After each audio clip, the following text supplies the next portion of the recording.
Hello दोस्तों, welcome, खुशामदीद and पखेर रागले to another episode of Baghban academy. दोस्तों आज हम बात करेंगे पार्शियल फ्रैक्शंस के बारे में कि पार्शियल फ्रैक्शंस होते क्या हैं, किस तरह दो पॉलिनोमियल मिलकर फ्रैक्शन बना देते हैं और पार्शियल फ्रैक्शंस को सॉल्व किस तरह से किया जाता है और पार्शियल फ्रैक्शन का कॉन्सेप्ट क्या है। अच्छा, ये जो पार्शियल फ्रैक्शन का टॉपिक हम पढ़ रहे हैं ये पंजाब और केपी के बोर्ड के स्टूडेंट्स को मैट्रिक क्लास की बुक में ही पढ़ा दिया जाता है, जबकि सिंध बोर्ड के स्टूडेंट्स को पार्शियल फ्रैक्शंस पढ़ाए जाते हैं सेकेंड ईयर में इंटीग्रेशन बाय पार्शियल फ्रैक्शंस के नाम से इंटीग्रेशन के साथ पार्शियल फ्रैक्शंस पढ़ाए जाते हैं। तो दोस्तों सबसे पहले तो आपको पता होना चाहिए कि पार्शियल फ्रैक्शंस होते क्या हैं। तो आइए दोस्तों शुरू करते हैं पार्शियल फ्रैक्शन के कॉन्सेप्ट से। तो दोस्तों पार्शियल फ्रैक्शन का कॉन्सेप्ट क्या है? पार्शियल फ्रैक्शन का कॉन्सेप्ट बहुत ही आसान है, उसके नाम से ही जाहिर है। जैसे कि पार्शियल का मतलब होता है पार्ट या हिस्से, और फ्रैक्शन का मतलब क्या है कि कोई भी नंबर या कोई भी एक्सप्रेशन अगर बटे की फॉर्म में लिखी हो, P/Q की फॉर्म में लिखी हुई हो, तो हम कहते हैं कि ये फ्रैक्शन है, ये फ्रैक्शन की फॉर्म में लिखा हुआ है। फॉर एग्जाम्पल जैसे 1/2 क्या है? 1/2 एक फ्रैक्शन है। माइनस का 3/4 क्या है? ये भी एक फ्रैक्शन है। और 5/6 क्या है? ये भी एक फ्रैक्शन है। अब ये तीन क्या है? अलग अलग फ्रैक्शंस हैं। अगर हम इन तीनों फ्रैक्शंस को सम करेंगे, जब हम इन तीनों फ्रैक्शन को सम करेंगे तो हमारे पास आंसर आएगा 7/12। अब ये जो 7/12 है, ये 7/12 इसे हम कहेंगे रिजल्टेंट फ्रैक्शन, इसे हम कहेंगे रिजल्टेंट फ्रैक्शन। और ये जो 1/2 -3/4 5/6 ये जो फ्रैक्शंस हैं ये हैं पार्ट्स ऑफ फ्रैक्शन, यानी कि ये तीनों जो है ये पार्ट्स हैं इस रिजल्टेंट फ्रैक्शन के। क्योंकि ये रिजल्टेंट फ्रैक्शन इनको सम करके बना है तो ये तीनों फ्रैक्शन इस रिजल्टेंट फ्रैक्शन के पार्ट हैं। अब दोस्तों प्रॉब्लम ये है कि यहां से यहां जाना तो बहुत आसान है, मतलब अगर हमें कुछ फ्रैक्शंस गिवन हो, हम उन फ्रैक्शंस को सम कर देंगे तो हमारे पास एक रिजल्टेंट फ्रैक्शन बन जाएगा। लेकिन दोस्तों प्रॉब्लम ये है कि यहां से यहां आना थोड़ा सा मुश्किल है। मतलब अगर हमें एक फ्रैक्शन गिवन हो और हमें ये पता करना हो कि ये फ्रैक्शन किन छोटे फ्रैक्शन से मिलकर बना है या किन फ्रैक्शंस को सम करके ये फ्रैक्शन बना है, तो वो फाइंड करना थोड़ा सा मुश्किल है। और यही पार्शियल फ्रैक्शन का कॉन्सेप्ट है कि हमें एक फ्रैक्शन गिवन होता है, हमें एक फ्रैक्शन दे दिया जाता है और हमने उस फ्रैक्शन के पार्शियल फ्रैक्शंस मालूम करने होते हैं। मतलब हमने उस फ्रैक्शन के ऐसे छोटे फ्रैक्शन मालूम करने होते हैं जिनसे मिलकर वो फ्रैक्शन बना हो। तो इस वीडियो में दोस्तों हम यही बात करेंगे कि किस तरह से हम किसी भी फ्रैक्शंस के पार्शियल फ्रैक्शंस को फाइंड करते हैं। तो दोस्तों उससे पहले कुछ टर्मिनोलॉजीज हैं, उनके बारे में आपको पता होना बहुत ही जरूरी है। तो पहले वो टर्मिनोलॉजीज देख लेते हैं, उसके बाद हम बात करेंगे कि किस तरह हम किसी भी फ्रैक्शन के पार्शियल फ्रैक्शंस को फाइंड करते हैं। तो दोस्तों कुछ टर्मिनोलॉजीज हैं जैसे रेशनल फ्रैक्शन, इम्प्रॉपर फ्रैक्शन और प्रॉपर फ्रैक्शन, जिसके बारे में आपको पता होना बहुत ही जरूरी है। सबसे पहले फ्रैक्शन, सिंपल फ्रैक्शन क्या है? न्यूमिनेटर अपॉन डिनोमिनेटर, मतलब ऐसे नंबर, ऐसे जो फ्रैक्शन हम उस चीज को कहते हैं जिसमें न्यूमिनेटर और डिनोमिनेटर हो। मतलब न्यूमिनेटर में भी कोई ना कोई नंबर हो, कोई ना कोई एक्सप्रेशन हो, कुछ वैल्यूज हो, और डिनोमिनेटर में भी कुछ ना कुछ नंबर्स हो, कुछ ना कुछ वैल्यूज हो, तो उसे हम फ्रैक्शन कहते हैं। अब रेशनल फ्रैक्शन क्या है? रेशनल फ्रैक्शन एक ऐसा फ्रैक्शन है जिसमें न्यूमिनेटर और डिनोमिनेटर दोनों में पॉलिनोमियल मौजूद हो। मतलब अगर न्यूमिनेटर और डिनोमिनेटर दोनों में पॉलिनोमियल मौजूद होगा तो ऐसे फ्रैक्शन को हम कहेंगे रेशनल फ्रैक्शन। फॉर एग्जांपल अगर हमारे पास एक फ्रैक्शन है x+1/x² + 3। अब ये क्या है? ये एक पॉलिनोमियल है, मतलब न्यूमिनेटर में भी पॉलिनोमियल है और डिनोमिनेटर में भी पॉलिनोमियल है। तो ऐसे फ्रैक्शन को हम रेशनल फ्रैक्शन कहेंगे जिसमें न्यूमिनेटर और डिनोमिनेटर दोनों में पॉलिनोमियल मौजूद हो। ठीक है, उसके बाद क्या है? Improper fraction. अब इम्प्रॉपर फ्रैक्शन क्या है कि ऐसे रेशनल फ्रैक्शन को हम इम्प्रॉपर फ्रैक्शन कहेंगे जिसमें जो न्यूमिनेटर की जो पॉलिनोमियल है उसकी डिग्री डिनोमिनेटर की जो पॉलिनोमियल है उसकी डिग्री दोनों या तो बराबर हो या तो न्यूमिनेटर की डिग्री ज्यादा हो। मैं एक बार रिपीट करता हूं, जैसे इम्प्रॉपर फ्रैक्शन हम ऐसे रेशनल फ्रैक्शन को कहते हैं जिसमें न्यूमिनेटर की जो पॉलिनोमियल की डिग्री है वो ज्यादा हो या बराबर हो डिनोमिनेटर के पॉलिनोमियल की डिग्री के साथ। फॉर एग्जांपल हमारे पास एक फ्रैक्शन है x+2/x-1। अब इसमें जो न्यूमिनेटर है, न्यूमिनेटर में जो पॉलिनोमियल है उसकी डिग्री है 1 और डिनोमिनेटर में जो पॉलिनोमियल है उसकी डिग्री भी 1 है। मतलब क्या है कि ऐसे फ्रैक्शन को हम इम्प्रॉपर फ्रैक्शन कहेंगे।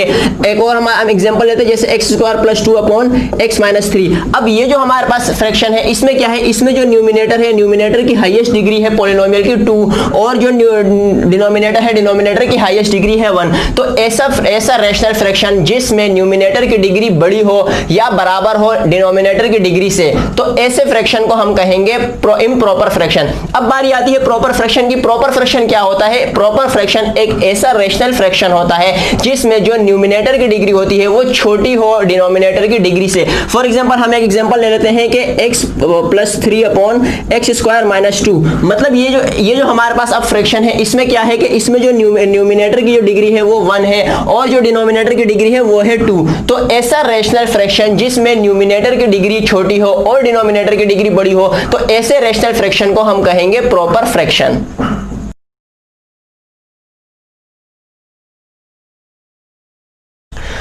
तो आइए दोस्तों अब हम बात करते हैं कि पार्शियल फ्रैक्शंस को सॉल्व किस तरह से किया जाता है। मतलब अगर हमें कोई फ्रैक्शन गिवन हो तो वो फ्रैक्शन किन छोटे फ्रैक्शन से मिलकर बना है, वो फ्रैक्शंस हम किस तरह से फाइंड कर सकते हैं। तो दोस्तों ये जो पार्शियल फ्रैक्शंस को फाइंड करने का जो प्रोसेस है ये डिपेंड करता है क्वेश्चन के डिनोमिनेटर के ऊपर। मतलब क्या है, डिनोमिनेटर में कभी लीनियर फैक्टर होगा तो उसके जो पार्शियल फ्रैक्शंस है वो डिफरेंट टाइप के होंगे। अगर डिनोमिनेटर में क्वाड्रेटिक फैक्टर आ रहा होगा तो उसके जो पार्शियल फ्रैक्शंस होंगे वो डिफरेंट टाइप के होंगे। तो इस तरह क्या है कि डिफरेंट डिनोमिनेटर के लिए डिफरेंट पार्शियल फ्रैक्शंस होंगे। ठीक है, तो उसके लिए क्या है कि कुछ रूल्स हैं, उन रूल्स के हिसाब से जिस तरह का डिनोमिनेटर होगा हमने उस तरह के पार्शियल फ्रैक्शंस को अज्यूम करना होगा, चूज करना होगा। ठीक है, तो रूल नंबर 1 क्या है कि if a linear factor occur ax plus b occur as a factor of denominator then there is a partial fraction a upon ax plus b। मतलब क्या है कि अगर डिनोमिनेटर में लीनियर फैक्टर मौजूद होगा तो उसके जो पार्शियल फ्रैक्शंस होंगे वो होंगे a upon ax plus b। For example अगर हमारे पास एक क्वेश्चन है x upon x square plus 5x plus 6। अब हमारे पास क्या है, एक क्वेश्चन है, तो इसके जो डिनोमिनेटर है, इसके डिनोमिनेटर को जब हम फैक्टराइज करेंगे तो इसके हम फैक्टर बना लेंगे x प्लस 2 और यहां पर x प्लस 3। अब ये जो हमारे पास क्वेश्चन है, इसका जो डिनोमिनेटर है, इसके डिनोमिनेटर में क्या है कि दो लीनियर फैक्टर आ रहे हैं। ठीक है, दो क्या आ रहे हैं, लीनियर फैक्टर आ रहे हैं। और रूल नंबर 1 के हिसाब से क्या है कि अगर डिनोमिनेटर में लीनियर फैक्टर आ रहे होंगे तो उसके जो पार्शियल फ्रैक्शंस होंगे वो होंगे a upon first factor plus b upon second factor. ठीक है, तो मतलब क्या है कि अगर डिनोमिनेटर में लीनियर फैक्टर आ रहे होंगे तो उसके जो पार्शियल फ्रैक्शंस होंगे वो इस तरह की फॉर्म में होंगे। अब हमें क्या करना होगा, सिर्फ a और b की वैल्यूज को फाइंड करेंगे तो इसके पार्शियल फ्रैक्शंस बन जाएंगे। तो दोस्तों इसी तरह रूल नंबर 1 के हिसाब से हम एक क्वेश्चन को सॉल्व करेंगे ताकि हमें रूल नंबर 1 और भी अच्छे से समझ में आ जाए। तो ये दोस्तों क्वेश्चन ट्राई करते हैं। क्वेश्चन क्या है, 3x plus 3 upon x square plus x minus 2। मतलब क्या है, हमें ये एक फ्रैक्शन गिवन है, ये फ्रैक्शन जिन पार्शियल फ्रैक्शन से मिलकर बना है हमने वो फ्रैक्शंस को फाइंड करना है। तो दोस्तों सबसे पहले आपको जो भी क्वेश्चन गिवन होगा आपने सबसे पहले ये देखना है कि क्या वो क्वेश्चन जो है वो इम्प्रॉपर फॉर्म में है या प्रॉपर फॉर्म में। अगर क्वेश्चन इम्प्रॉपर फॉर्म में होगा तो आपने उसको डिवाइड करवाकर प्रॉपर फॉर्म में कन्वर्ट कर देना है, फिर उसके बाद उसके पार्शियल फ्रैक्शंस को फाइंड करना है। तो अब ये जो हमारे पास क्वेश्चन है ये क्या है, इसकी जो डिनोमिनेटर है उसकी डिग्री 2 है, न्यूमिनेटर की डिग्री 1 है। मतलब क्वेश्चन हमारे पास प्रॉपर फॉर्म में गिवन है, हमने डायरेक्टली इसके पार्शियल फ्रैक्शंस को फाइंड करना है। तो दोस्तों इसको थोड़ा, इसके जो डिनोमिनेटर है उसको हम फैक्टराइज करके थोड़ा सा सिंपलीफाई कर लेते हैं। तो इसको जब हम इसके फैक्टर बनाएंगे तो ये हमारे पास इसके फैक्टर बन जाएंगे x माइनस 1 और x प्लस 2। ठीक है, तो अब रूल नंबर 1 के हिसाब से क्या है कि अगर डिनोमिनेटर में लीनियर फैक्टर मौजूद हो, अब क्या है कि इसके डिनोमिनेटर में दो लीनियर फैक्टर आ रहे हैं। लीनियर फैक्टर क्या है कि x की डिग्री 1 हो, x की जो पावर है वो 1 हो। तो अब इसके डिनोमिनेटर में क्या है, दो लीनियर फैक्टर आ रहे हैं, तो इसके जो पार्शियल फ्रैक्शंस होंगे वो a upon first factor plus b upon second factor. ठीक है, अब मतलब क्या है कि ये जो फ्रैक्शन है ये मतलब इन दोनों फ्रैक्शन से मिलकर ये फ्रैक्शन बना है। मतलब इन दोनों फ्रैक्शन को जब हम सम कर देंगे तो हमारे पास ये वाला फ्रैक्शन बन जाएगा। ठीक है, लेकिन अब प्रॉब्लम ये है कि इसमें a और b की वैल्यूज हमें नहीं पता। अब हमने वो a और b की वैल्यूज को फाइंड करना है। तो उसके लिए हम क्या करेंगे, उसके लिए हम यहां पर क्रॉस मल्टीप्लिकेशन करते हैं। तो a मल्टीप्लाई होगा x प्लस 2 के साथ, ये हो जाएगा a into x plus 2 plus b multiply होगा x माइनस 1 के साथ, और यहां पर ये मल्टीप्लाई हो जाएंगे x माइनस 1 और x प्लस 2। ठीक है, और ये सेम एज इट इज यहां पर 3x plus 3 upon x minus 1 into x plus 2। अब देखो क्या है कि इन दोनों के जो डिनोमिनेटर है, इन दोनों के डिनोमिनेटर सेम है तो डिनोमिनेटर से डिनोमिनेटर कैंसिल। अब यहां पर क्या बचा, 3x plus 3 is equal to, यहां पर क्या है कि a into x plus 2 plus b into x minus 1। तो दोस्तों अब ये जो हमारे पास इक्वेशन बनी है, इस इक्वेशन को कहते हैं आइडेंटिटी इक्वेशन। मतलब क्या है कि ये जो इक्वेशन बनी है ये x की हर वैल्यू के लिए ट्रू है। मतलब इसमें हम x की कोई भी वैल्यू पुट करें, आखिर में जो हमारे पास इसकी जो लेफ्ट हैंड साइड और राइट हैंड साइड है वो बराबर होगी। मतलब ये हमारे पास एक आइडेंटिटी इक्वेशन बन चुकी है।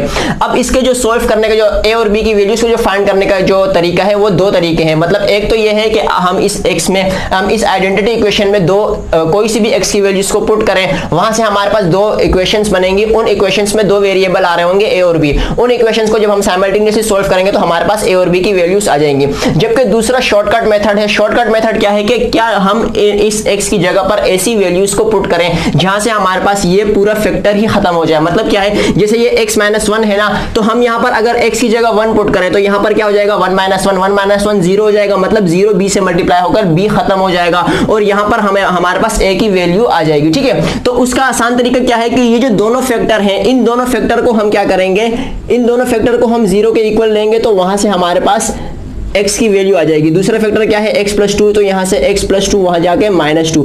मतलब क्या है, अब हमारे पास x की दो वैल्यूज आ गई हैं, एक 1 और एक -2। मतलब अगर हम इसमें 1 पुट करेंगे तो 1 - 1 0 हो जाएगा, यहां से हमारे पास a की वैल्यू आ जाएगी। ठीक है, और जब हम -2 पुट करेंगे तो -2 + 2 ये वाला फैक्टर 0 हो जाएगा और हमारे पास ये a 0 हो जाएगा और b की वैल्यू आ जाएगी। ठीक है, तो सबसे पहले हम 1 को पुट करते हैं। हम 1 को जब हम इसमें पुट करेंगे तो ये हो जाएगा 3 × 1 + 3 = a × 1 + 2 + b × 1 - 1। ठीक है, अब ये देखो 1 - 1 0 हो गया, यानी से यहां से b खत्म और 3 × 1 = 3 + 3 हो जाएगा 6 प्लस a × 3। ठीक है, अब 3 × 1 = 3, 3 × 2 = 6, तो यहां पर हमारे पास a की वैल्यू आ गई है 2। ठीक है, अब b की वैल्यू के लिए क्या करना है, b की वैल्यू के लिए हम सेकंड फैक्टर को पुट कर देंगे। जब हम इसमें -2 पुट करेंगे तो -2 क्या है कि 3 × -2 + 3 = a × -2 + 2 प्लस b × -2 - 1। ठीक है, अब देखो -2 + 2 ये 0 हो जाएगा, ये हो जाएगा 3 × 2 = -6 और +3 हो जाएगा -3 = ये 0 और यहां से आ जाएगा -3b। अब इससे कैंसिल, तो यहां से हमारे पास b की वैल्यू क्या आ गई, b की वैल्यू हमारे पास 1 आ गई। अब सिंपल हमने इस a और b की वैल्यूज को इन जगह पर पुट कर देना है। ठीक है, जब हम a की जगह पुट करेंगे 2 तो ये हो जाएगा 2/x - 1, फिर प्लस b की जगह हम पुट करेंगे 1 तो 1/x + 2।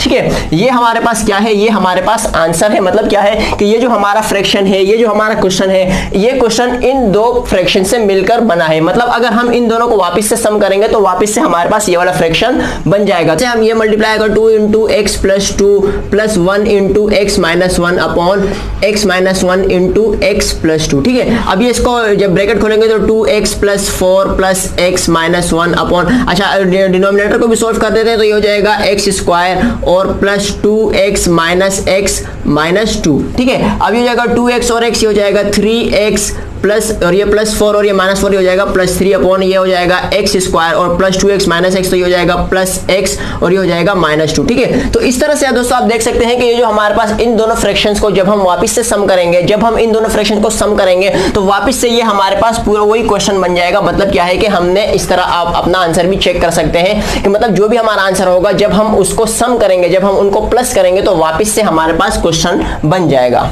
तो दोस्तों ये तो हुई बात रूल नंबर 1 की। अब जो इसके रिमेनिंग रूल है, रूल नंबर 2, 3, 4, उसके बारे में हम नेक्स्ट वीडियो में, इसी वीडियो का पार्ट 2 बनाकर आपके साथ नेक्स्ट वीडियो में शेयर करेंगे। इसके अलावा ये वीडियो आपको कैसी लगी हमें लाइक और कमेंट करके जरूर बताएं। और अगर आप बेसिक से लेकर हायर मैथमेटिक्स तक के कॉन्सेप्ट सीखना चाहते हैं या सीखने का शौक रखते हैं तो इस चैनल को सब्सक्राइब करके हमारी टीम का हिस्सा बनिए, क्योंकि हम आपके लिए इसी तरह एजुकेशनल वीडियोस लाते रहेंगे। Finally thanks for watching.